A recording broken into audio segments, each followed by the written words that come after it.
ومن أظلم ممن افترى على الله كذبا أو كذب بآياته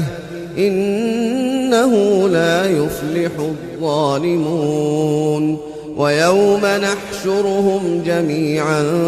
ثم نقول للذين أشركوا أين شركاؤكم الذين كنتم تزعمون ثم لم تكن فتنتهم إلا أن